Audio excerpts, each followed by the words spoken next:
our culture has this ridiculous picture that,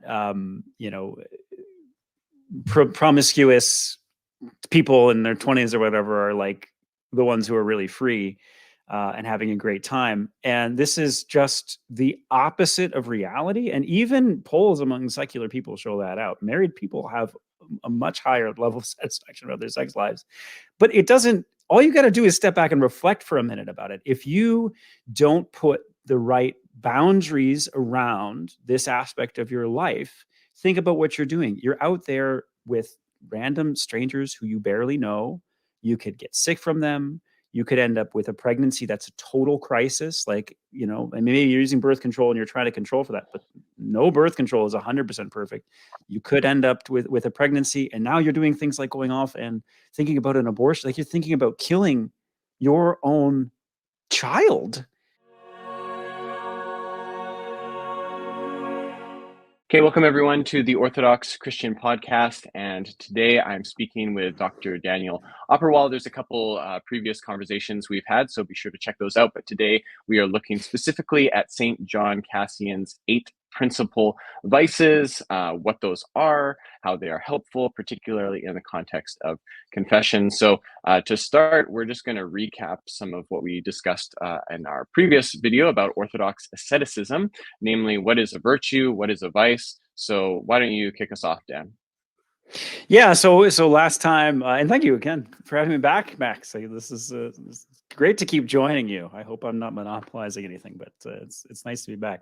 So thinking about virtue and vice in Cassian, as I sort of recall, we thought through some of the importance of centering one's life on trying to inculcate virtue within ourselves, which at the end of the day, for Christians, is Christ-likeness, right? Like, that's the source, the heart and soul of what virtue means. And Cassian's way of thinking about virtue seems to draw quite a bit from Aristotelian roots as well, but in a Christianized way. Aristotle's not a Christian. He has this list of, here's what it means to be virtuous, most of which we'd probably largely agree with. But the one thing we as Christians would notice about Aristotle and his list is that at the end of the day, he doesn't explicitly have that ability to say Christ is literally the embodiment of this, the totality of this virtue, which is something Cassian has the ability to basically say, to think. So virtue ultimately is Christ-likeness, and the center of what we're trying to do in transforming ourselves to be more like Christ, and ultimately to theosis, really, is to embody all that. And virtue is thinking about virtues and vices is really a way of just sort of getting a little more granular with what's going on with us. So Christ is the totality of virtue, and Christ-likeness is pretty much the complete definition of virtue, but it also helps to think about things like, having courage, having humility. These are, virtues that Christ displays. And so we're taking the big concept, Christ himself, nothing short of Christ himself, and sort of breaking it down into like smaller chunks, things you can kind of think about. The same thing can happen on the other side. And so vice is the stuff that pulls us away from that virtuous way of being, pulls us away from Christ. In my thinking, the best way to think about vice isn't so much on the concept of sin as it tends to ring in the Western ear. Sin, I find, for a lot of us in a place like Canada, sounds like there's a list of rules and we broke the rules. That's not how Orthodox Christians think about sin. We talk about hamartia, missing the mark. I would argue that's not what sin historically meant in the Western theological tradition either. It's more recent that's sort of become the mindset. But when I say the word sin, it tends to be the natural instinct for English speakers to think I'm talking about, God made some rules. I broke the rules. I'm bad person.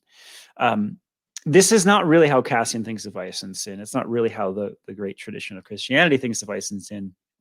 Vice is rather the stuff that pulls us away from Christ, the habits of mind, or even the thoughts that pop into our head, or any of these sorts of things that pull us away from Christ. So it's much more akin to, well, not just akin to, it is really the same as addictions, right? So I often tell people, one of the simple ones that a lot of people have dealt with in their lives, not everybody anymore, but if you ever try to quit smoking or you've ever quit smoking, like what is that force that causes you find yourself driving into a convenience store to buy another pack of cigarettes, even though they taste awful, you don't like them, they make you feel terrible, and you know they're terrible for your health. Like there's nothing really good about this, but something's got a hold of you, right? It's addiction, and it pulls on you, and it almost literally can control your behavior at times. And so that's very, very powerful example of vice. And it's remarkable how common, if you really reflect on it, how often during your average day, there are things that are kind of pulling at you in that way. They're drawing you away. And it's like, it's like it certainly feels like a force external to yourself. What is it that's causing you to just pull out your phone again and doom scroll something on social media, even though you're not enjoying this and you don't even really want to, but like there's some force. And as we get into the list of the 8 principal vices, I would say that in the case of the cell phone, that force is acedia, actually, a specific one that John Cassian talks about. So these vices are these things that pull us away, these kind of powerful forces take us away from virtue, thus take us away from Christ. And Cassian explores those through his list of 8 key principal vices, the 8 forces that are within all of us that tend to kind of come up again and again and again. And he has this list of 8 that he enumerates: 1, 2, 3, 4, 5, 6, 7, 8. It's the heart, it's the root of what will become the 7 deadly sins in the West. But there are some really key differences in St. John's, in Cassian's list. And there's also that difference of attitude. It's not, here's the rules, I broke the rules. These are these forces that just keep surrounding all of us. So he breaks them down into 8, and he gives a lot of amazing advice, I think, about how to deal with them. Yes. Well, that's a lovely summary. I'm just going to try and recast that and add a few bits and see if it still gels. Basically, the way I like to think about virtue and vices is very similar in the sense that, as you were saying, our virtue is Christ-likeness. And so we can think about Christ as the center point of history, that all things are gathered within, and that Christ is the existing one. And so Christ reveals himself as I am at numerous points in the Gospels, not just the Gospel of John, but in other Gospels too. And so he is the one that exists. In him, we find our existence. And so as we go towards Christ, we are gathering into the center, and we are experiencing more life. And so this is a way to think about virtue in the sense that it's an act. It's not just a belief or something. It's something we actually do that becomes a habit, and it integrates the community. So it's pushing the community forward into Christ, and it's also integrating us internally so that we're not at war with ourselves. And then it leads ultimately to life, because life is Christ himself, and it connects us with Christ. So that's one way to think about virtue. And then a way to think about vice is the opposite of that, essentially, that as Dr. Opperwall was saying, it's not something that's just arbitrary. So in the West, when we think about sin, sometimes it can seem very arbitrary, like God has this list that has actually nothing to do with life, and if you transgress this, then you're going to be punished. But in actuality, when you transgress from these things, the nature of reality will punish you. If you stay up too late and you have children and they wake up before you and you're exhausted, life will punish you. It is not God coming and hitting you with a stick. That's just the way life works. And so if you have these bad habits, it will disintegrate you as a person. Rather than allowing you to cohere as a person, you disintegrate. Rather than allowing the community as a whole to cohere, you disintegrate. With that example, you're not there maybe in a good mood for your children, and now you lash out at them in some way. And so this is an example of how you're maybe pissed off with yourself because you haven't been disciplined, and also you're frustrated with your kids because you haven't gone to bed at time. And so, it's a negative spiral. And then eventually it does lead to death. Maybe the example of smoking is more pertinent here, but as we stray from God, we are destroying ourselves. And so even when we speak, not necessarily in this conversation, but in others, about the wrath of God, it's akin to this, where it's not that God comes and hits us with the stick. It's actually God saying, sure, you can go your own way. And because you are blind and don't know where you're going, you will kill yourself, essentially. And so this is why vice is destructive. It destroys us. It's in our own hands. And so it's very helpful to frame these things not as arbitrary as something that coheres the community or disintegrates the community. And finally, that vice is a great thing to think about because it's hard to think about the positive sometimes. It's hard to figure out exactly who we might want to be in life. And sometimes it's a little more concrete and imaginable to think, well, at least I know who I don't want to be. And so if we can get a clear sense of who you don't want to be or who I don't want to be, then we can move on from that. So do you think that that's an okay way to frame it? Yeah, I think that's great. Yeah, it's a good, and it's so essential to understanding Cassian's thought and his how it works. You know, a lot of people historically have read him as this dour moralist. It's really, really not true. The best scholarship these days, thankfully, is pushed away from that, even, not just among Orthodox Christians, but Cassian scholars in general. That this is about self transformation. So yeah, I mean, the cigarette example just always comes back to me because if I tell my kids not to smoke, like you shouldn't smoke, it's not because I'm a mean dad who like doesn't want them to have fun. It's like it's bad. Like it's gonna damage you. It's gonna damage your health. It's fun is great, right? Like we go ice skating as a family. That's fun. Right? So I'm not anti-fun. It's just, you know, smoking cigarettes is terrible. And you can go do it when they turn 19. They can not take my advice. They can go do it. I'll still love them. I mean, whatever. And but hey, if you want to know what I think, this is not life giving. It's going to tear you apart. You know, it breaks down your body, like literally starts to just break you down, and it brings disease. And your comment about the community is so important too. And it's hugely important for Cassian. Like these vices are not just about us as individuals; they also affect everyone around us. And so the whole community starts to break down from the disease. And so the point is to try to push in the other direction, right? And gently but firmly, as the old phrase goes, push ourselves in the other direction. And thinking about this list of 8 in terms of our confession is one of the key strategies for doing that. To just notice, right? Begin by noticing what's got a hold of you. Yes. And can you give us a brief explanation or definition of who St. John Cassian is and what kind of writings he's bringing to us? Yeah, so St. John lived 4th century and probably comes from what is now Romania, but we don't really know for sure. Might have been a Greek speaker, must have spoken at least some Greek, because he, hung around the Eastern Roman Empire for an early part of his life. In probably his 20s or so, he and his friend Germanus, St. Germanus, went out into the deserts of northern Egypt. Monasticism is just getting started at this point in time in northern Egypt. Monks and nuns, men and women, are going out, living really as hermits primarily at this point, and just starting to cohere into like deliberate monastic communities. So St. John and Germanus basically go around and sit down at the feet of various desert fathers and basically say the famous phrase, "Give us a word," which, as I like to tell people, is pretty much like showing up at the monk's cell and being like, "Hey, say something good." Right? Like, tell us something, teach us something.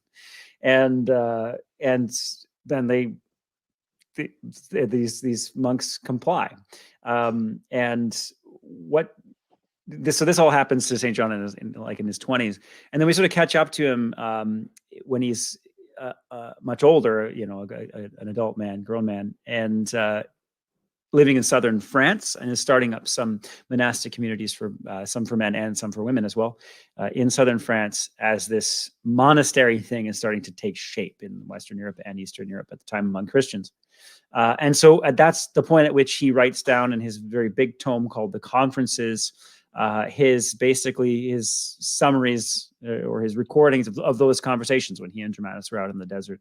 Obviously, no expectation that these are, you know, verbatim, but I see no reason to think that they're not pretty much accurate to what he was told and what was taught to him by these particular fathers. Each of the conferences is from a specific, you know, one of the desert fathers. They're really lovely. I love reading them because they're very rich. They're very full. They're very immersive. The sayings of the Desert Fathers are these short little pithy things, and that's great too, but it's a different kind of experience. So anyway, so the Conferences is his big volume, but then he also writes something called his Institutes, which is where we find the 8 principal vices. And the Institutes are basically the rules. They're one of the earliest monastic rules that we have for how the monastery is going to function, when people are going to pray, We're going to dress like this. These are some of the offices of the monastery, that sort of thing. And within the institutes, he talks about these 8 principal vices. It's kind of interesting to find this list and his working with it there. The list itself has roots a little bit before Cassian in an author named Evagrius. There are some subtle differences with the Evagrian list, and Evagrius himself is potentially problematic. I usually don't recommend lay Orthodox Christians really read Evagrius. Scholars do. He's very valuable and lovely for a lot of reasons, but he's also kind of an originist, and there's some slightly. Just read Cassian instead. He'll filter out the challenging stuff for you, and you're ready to go, as my advice. But so his list, it comes from that Evagrian root, but he includes it here in the institutes when he's talking about communities and how they should be set up, which is interesting, but I think goes to your point earlier that vices and virtues as well are a community affair. They're an issue for all of us. And so I think what Cassian is trying to say is that we need to reflect on these issues in ourselves, and be engaged in the practice of confession, and that is essential to the health of the community, just as praying psalms every day at certain times is essential to what makes up our community as well. So we find these vices there in his advice, or his rules almost, for how communities should function, that he's setting up in southern France. Right. Okay. So he's gone to the desert. He's gleaned this wisdom. Now he's going to southern France, and he's creating this handbook for how to create a community. And it's in this context that he lists the principal vices. So that really goes to show that these do affect other people, and it's not just that he's thinking about this maybe not absentmindedly, but at a desk sort of pondering, but he's got a real application for it in the real world as people are trying to live together. 100%. And a lot of he uses many examples if you read his works on the vices, and they're usually they're very true to life. It's like there's this monk, and he got angry that someone had taken his pen, and that shows us how avarice, like clinging to stuff, turns into anger, doesn't it? Right? And it's very true to life. It really rings true today for people living in communities as well. But it's always that important focus for him on what it's doing to us as a community, as well as the individual. The individual is important too to him, but they're always part and parcel with the community.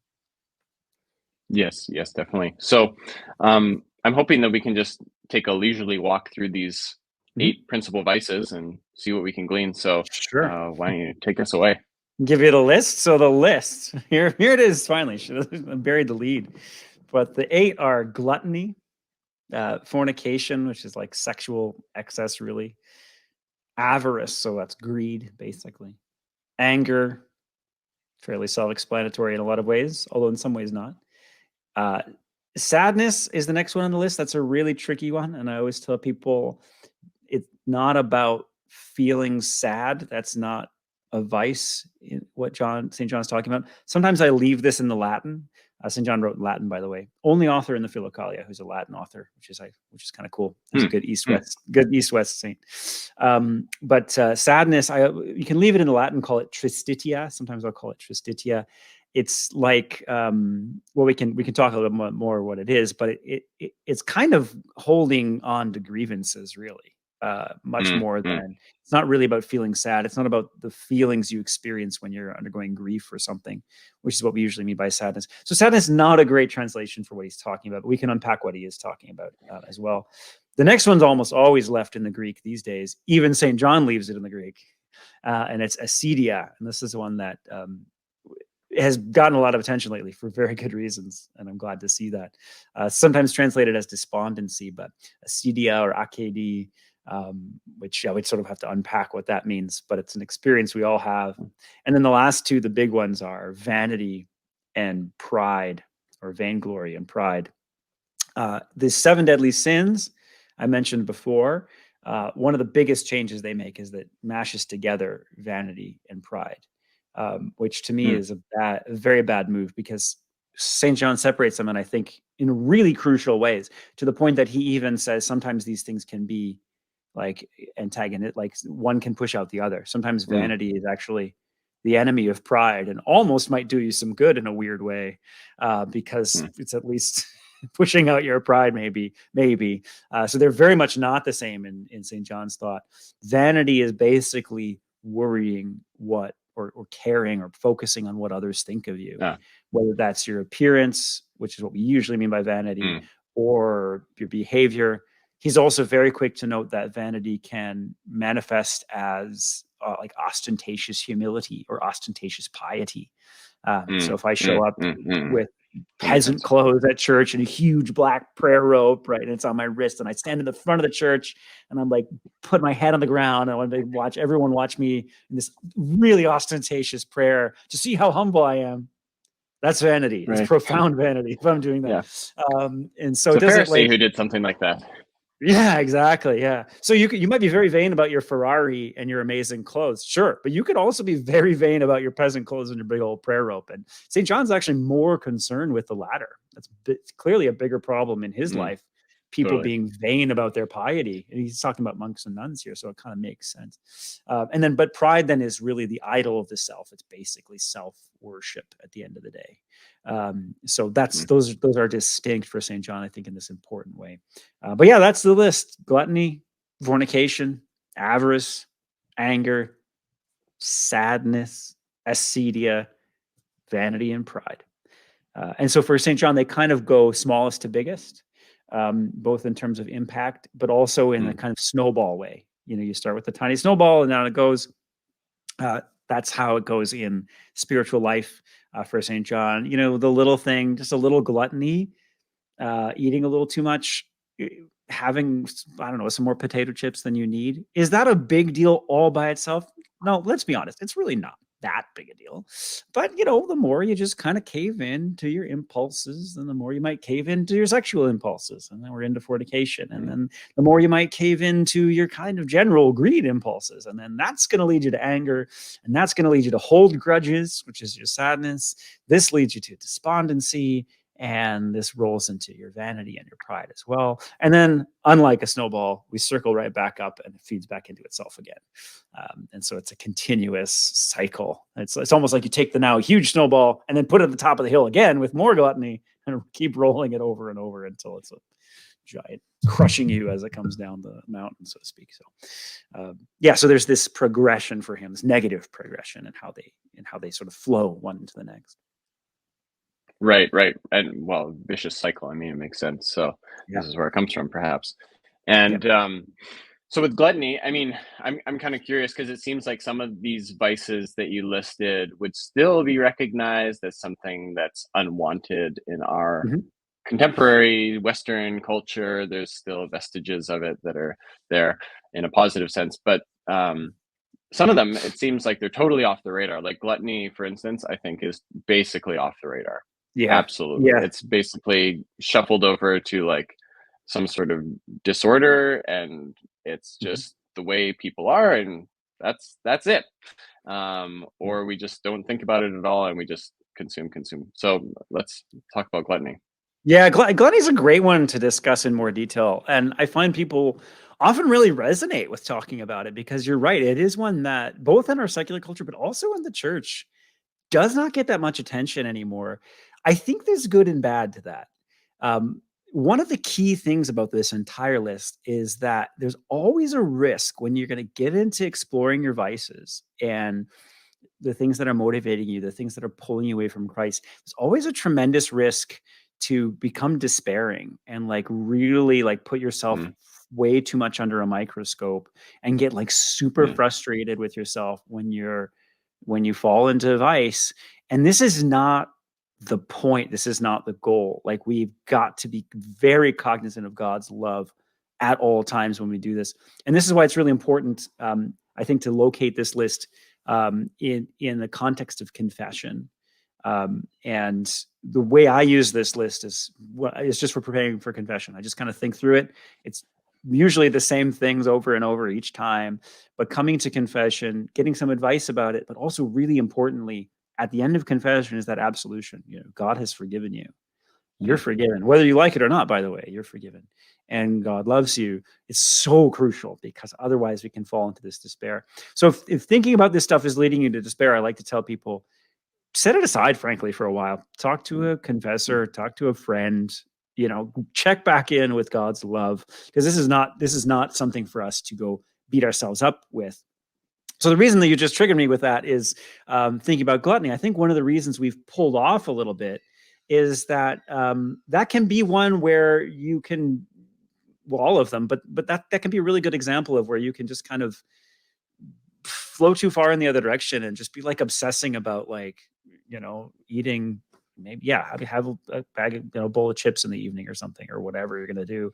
And if this is going to become like a huge big deal to you spiritually, and it's going to like trap you into despair and all these sorts of cycles, then you're way better off eating the chips, right, than getting into all that. You know what I mean? So I think that pulling back from it there are some good reasons that we maybe don't talk about it as much anymore. On the other hand, not talking about it does leave us failing to notice certain kinds of patterns. And so what I think what we're meant to do with this kind of list is just notice those patterns. And gluttony can be a good one. I notice it when I look for it way more often than I might think. What it comes down to is not necessarily just like dumping food down my stomach. It's not even really necessarily what I eat or how much I eat. That I think you shouldn't worry too much about, really. Follow the fasting calendar. That's great as Orthodox Christians. That'd be my only advice. Where I notice it is, am I turning to food to try to like comfort myself, right? Am I going and eating something rather than maybe what I really need is not a snack or something, or even a big meal. Maybe what I need is prayer. Maybe I'm stressed and I'm stress eating, and I do this. And I know it's not really relieving my stress, right? It's not really filling the void. It's what I need is to refocus my life on Christ. And I do that surprisingly often when I think about it. And some people, this is a major thing in life. Like it can be for some folks like a bona fide addiction, where like you're trying to fill that void. Just like an alcoholic is trying to fill a void with alcohol, and it's never going to fill. People sometimes do that with food, and then you're way down the line. And so again, the point isn't to say, beat yourself up for eating. The point is also not to say you shouldn't enjoy your food. It's definitely not that. Very importantly for St. John, food feeds you, and its main purpose is to keep you alive. But food is also social for him. He tells these really interesting stories about one of my favorite. There's some actually genuinely funny stories in the conferences, and one of my favorite ones is this monk, John and Germanus, come and they say, and this monk puts out food for them, because the tradition was when the visitor comes, you give them something to eat. And we're talking like a loaf of bread, like a biscuit, maybe some chickpeas if you've got them or whatever, like not a huge meal by our standards, but you give them something to eat because they're a visitor, they're a guest, and we eat together. And so the monk will also eat. And St. John Germanus, sort of with some vanity, said, well, we couldn't possibly, right? Like we just ate at that other monk's house. So like we've had a biscuit today. That's all we're going to eat. And the monk says to them, no, you'd better eat, because I've had so many visitors today that I'm stuffed to the gills, because people keep coming to me over and over again. And every time someone shows at the door, I got to eat more. So it's a cute story, but it also illustrates that like the social dimension of food is very important, even in the desert. Like we do eat just to survive. We eat to survive, but we also eat to create community. And we as Christians do that even sacramentally, right? What the essential sacrament for us is eating and drinking together, right? So this is very important for St. John. So keep that in mind. And sharing a wonderful, beautiful meal with people is lovely. I remember being on Mount Athos, and the food is just outrageously good, because the cook wants to express love for the brothers, right, and for the pilgrims through this wonderful food. So enjoy it and all that. But where it can be noticed, and where I do notice it, is like, if I'm not eating because I'm genuinely hungry, like my body needs food, that's dandy. If I'm eating because I'm with friends and celebrating and building community and all that, or my family, that's also good. I think that's fine. Just don't even worry about that, and go ahead and eat good food and enjoy it. But there's this third time that I often eat. That's the one to watch out for. And that's when it's like, I don't need any food. I'm just stressed, and I'm bored, I'm whatever. And I'm just trying to like fill it up. And that's that's gluttony. It is. Yeah, a bunch of different thoughts kind of come to my mind. I think one of the things that's nice about fasting is that it makes you grateful for the good food. And so I think that if you're constantly eating really nice food, you can become a little bit numb to it and Yeah. not thankful for meat, for instance, and other Yeah. things like wine. So I think it's nice to have that balance of fasting where you pull back and you're able to then re-engage and realize what a blessing it is, especially in our culture, to have access to meat as a main staple for a dish pretty consistently, which is peculiar Anytime you want, around really. the world. Yeah. So it's good to just be thankful on that front. It also seems like in regards to combating gluttony, that it's less of a, if we can take it out of the arena of just like individual skirmishes and try Mhm. to make it more systematic in the sense of, like, very practically, if you don't have things in your house, then you won't be tempted by them. And so I Yep. think that on a practical front, that can be an important thing to do, just to try to eat as cleanly as possible, Mhm. which obviously has benefits physically, but it's more than that, obviously.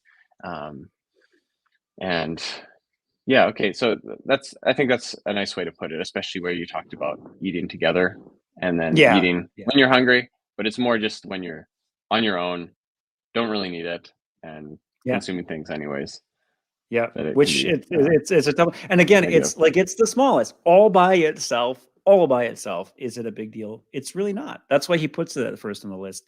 But like, hey, it's a good place precisely because it's not as big a deal. It's a great place to start with the habit of noticing. So like I go to the cupboard, and if I can ask myself, if I remember to ask myself, am I hungry? Am I hungry? um, it's just asking myself that question. It's good. It's good for me. I'll feel better. Certainly, a lot of people struggling with weight issues. It's a good way to help with some of that as well. And it's just a simple question, just noticing what my motivations are. Because if I slip up and I go, eat the snack anyway. Yeah, that by itself is not a big deal. It really isn't. But that's precisely why it's a great place to start. Yes, yes, definitely. And I think that one other thing maybe to just bring in as a overarching point throughout this conversation is that um, prosperity isn't bad. And so you could think of this in terms of like eating nice food. Prosperity isn't bad in itself. Suffering isn't good in itself, but prosperity is potentially dangerous because it Mhm. can blind us to our need for God, because the world just grows and grows in importance from our perspective and it blocks out the heavenly things.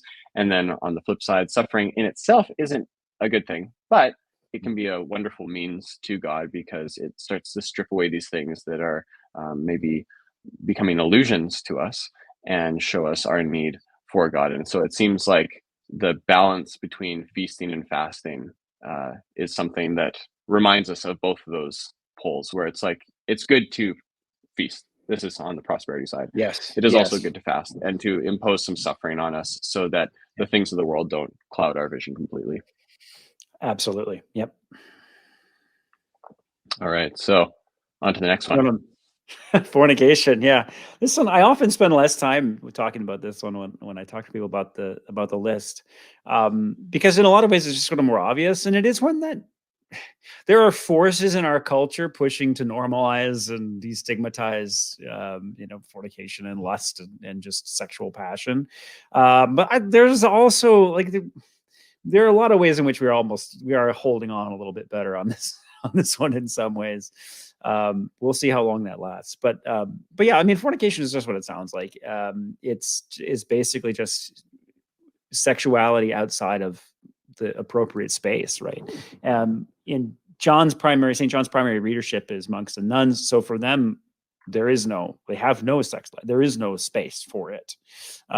This is one of the things that makes it a lot trickier for a lot of lay people. If you're married, then that's not going to be true.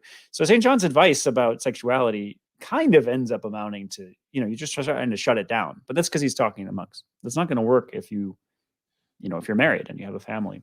I would say, channeling my spiritual father, it's not a good goal for married people. Some people, I hear stories about people on the internet saying that, even married people should never see each other nude or something like that. I don't know where this stuff comes from, Max, but it seems wild to me. But the Anyone point today? is, yeah, Behind a sheet or something. I try to stay off. Here I am, literally on the internet, but I try to stay off. And yeah, so this again, it's a tricky one for that, the conceptual translation, because I do think, and I explore this a little bit in Layman in the Desert, a whole chapter on this for precisely this reason. Like, I do think that virtue of chastity, that avoiding of, being pulled in every direction by our sexual impulses, absolutely is something everyone should strive for. But the reality is, if you're in a marriage, you actually do have this one appropriate place for sexuality. So what it really then comes down to, in my mind, is anything that's outside of that place. So whether it's, mental, whether it's thinking about, some person, or whether it's, pornography or something like that, or whether it's, straight up actual adultery or whatever you're doing. Obviously, all that involved in fornication. It's really the same kind of thing as gluttony. It's often an even more powerful desire for many of us, but it's basically, you want a thing, even when it isn't a good time to have that thing. So again, if you're a monk or a nun or a single person, that's always. For married people, there are times, right, where, yeah, that's good, do that, great, have sex. So it's kind of like, yeah, there's times to eat. St. John doesn't say never eat, you just starve yourself and die. So for married people, it's similar to that. But then you're gonna so very often be pulled to indulge, right, outside of that appropriate space, and that's fornication, right? Pretty much, plain and simple. It has to be resisted with courage. I think for married people, it's really important to just kind of focus back on the important, on the appropriate space, on the place where it belongs. And for those who are fighting to be totally celibate, I personally have really no advice about that. I would go talk to someone who knows what they're doing, because that's not part of my life. I am married, so total celibacy is not how I, am approaching that within the context of my particular life. So for a married man like me, it's really about focusing, just turning it back where it belongs, all the time. Just like similar to food, but yeah, more powerful for a lot of us, honestly, the sexual thing, right? Yes. Well, and I think in marriage, it seems like it is closely akin to feasting and fasting, in the sense that it's nice to have seasons where you are more intimate in that way, and seasons where you aren't, and that's sort of natural, particularly as women are having children. There's like a recovery period, and so and then there's obviously periods in the month, literally, so that there's sort of a natural cycle that can occur, and it's again one of those things where you appreciate it more when you have some discipline around it, and that might seem like a bit of a killjoy, but in actuality, it seems that when you have some discipline, it actually heightens the joy. It's the same as like in Pascha, when you fasted for 40 days and then you go to the liturgy and then you have this great celebration with like meat and cheese and wine. The experience of that is much more robust and enjoyable if you've actually gone through the fast and been strict with yourself. If you don't really have that same strictness throughout the fast, and then you go, it's like, well, kind of already do this. And so that's why it also seems fitting with fornication, or like to not engage in sexual acts until one is married to someone, if at all possible, because this actually heightens and ennobles the wedding itself. And to have that kind of pattern where you're still having seasons of fasting, seasons of feasting within a marriage. And then just one other thing I would want to say is that it can be really tempting in our culture to fragment ourselves and think that, well, I'm just going to unite physically with this person, but not mentally and spiritually and financially, like to leave all these pieces. And it does seem like it is creating this disintegration, because we talk about vice as a disintegrating force. And so now you're uniting yourself with one person, but all these other pieces of you aren't united with them. And so this is I would argue, an unnatural state to be in. Whereas if you make a covenant with someone in marriage and then you wait to engage in being one with them, it's more meaningful because you are actually uniting on multiple levels of who you are with this person, and Absolutely. it makes making love much better because you are totally aligned and in an alliance, right? You're not just Yeah. like sort of rendezvousing somewhere for a temporary thing. Yeah. So I think that Yeah. Well, it's very fitting. yeah, it's not even something that, honestly, it's something that I wish people would get. Our culture has this ridiculous picture that promiscuous people in their 20s or whatever are like the ones who are really free and having a great time. And this is just the opposite of reality. And even polls among secular people show that out. Married people have a much higher level of satisfaction about their sex lives. But it doesn't, all you got to do is step back and reflect for a minute about it. If you don't put the right boundaries around this aspect of your life, think about what you're doing. You're out there with random strangers who you barely know. You could get sick from them. You could end up with a pregnancy that's a total crisis. Like, and maybe you're using birth control and you're trying to control for that, but no birth control is 100% perfect. You could end up with a pregnancy, and now you're doing things like going off and thinking about an abortion. Like, you're thinking about killing your own child. Like, this is awful. And I mean, without even putting any judgment on those choices, it's like, it's not something you'd ever want to be in a position to have to be pondering. You have to do things like, I don't know, get too graphic, but like, using condoms and stuff really, frankly, diminishes a lot of just even the physical experience of it. So whereas looking at a marriage, I look at myself and my marriage, I'm like, there's rhythms within that as well, and times of yes, no, and many Orthodox couples sort of follow a fasting calendar or a part of the fasting calendar, and just talk to your confessor or spiritual father or mother about that and what works for you. I have no global advice about that, but yeah, there's these rhythms, these patterns. But the bottom line is, when we are faithful to each other, we have nothing to worry about. Nothing. Like, if my wife gets pregnant again, that's great, right? Like, we're not worrying about sexually transmitted diseases because there's nowhere for them to come from. The real freedom is inside the marriage. We're the free ones, right? But to have the freedom, this is so true of so many things in life.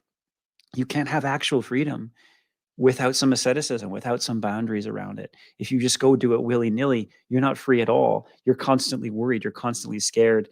And our society seems to have this attitude that, well, just if we use the right technologies, we can somehow have this, this vision of everyone sleeping with everyone else. And it doesn't work. It doesn't work at all. When that, like, stuff like consent, like, who's, it's a legal mess. You got to worry about, are we really on the same page? Or like, am I right? Like, I don't have to, if my wife says no, then, it's not that big a deal. Right. Or if Yeah. I kind of, if she says, I'm not sure I'm in the mood, and I go, well, and I kind of, I don't know, seduce her a little bit. Also not that big a deal. I'm not going to go to jail. We're going to be fine. Because we have a relationship of trust first. You first built that bond that you're talking about. And what the wisdom of the centuries is all about there is that bond, that space, that relationship that's between you two, and also part of a bigger community that comes to witness it. That's what creates the safety where now you don't have to worry about these things. Marriages can go wrong. There are people in very difficult marriages. So I don't mean to say this is a panacea, but the ideal is indeed the ideal. And it is a much more beautiful and freer and more enjoyable life than being out there, terrified while you, you sleep with someone you don't even really know. So yeah, it's a vision Yeah. of beauty. Yeah. Yeah. Yeah. Yeah. And also, just to be honest, it's something that you get better at over time. So Yes. it's like, Right. would you Yeah. rather just have like one-off stands where you're just like practicing and like trying to figure it out, or just commit to someone and get really good? Yeah. Well, and You'll then probably you get to enjoy it learn more. each other, right? And when you know each other better, and this is why, again, like I said, even among secular people, married people are more satisfied with their sex lives, and it's not rocket science to figure out why. Yeah, yeah, yeah. And I think one thing that comes to mind just in terms of that freedom, or the sort of misguided notion of freedom as no constraints, is it doesn't work in any other part of life. It's like, you want to No, get to the store? How are you going to get there? You're going to drive down the road? Yeah, well, it's bounded just freedom. drive And through my then how are you neighbor's going to house. speak? Yeah, Like, I'm using words that are being passed down over the ages so I can communicate. I'm not just making up a random language. Anyway, so it doesn't yeah, work in any other part of life. anywhere, So exactly. we've done gluttony, we've done fornication. What's the third one? Next up is avarice. That's greed, and in a lot of ways, this is the least complex one, but also a huge one for so many of us. I mean, it's just thinking about your money and being close-fisted with it. Greed is closely related in a lot of ways to something like pride.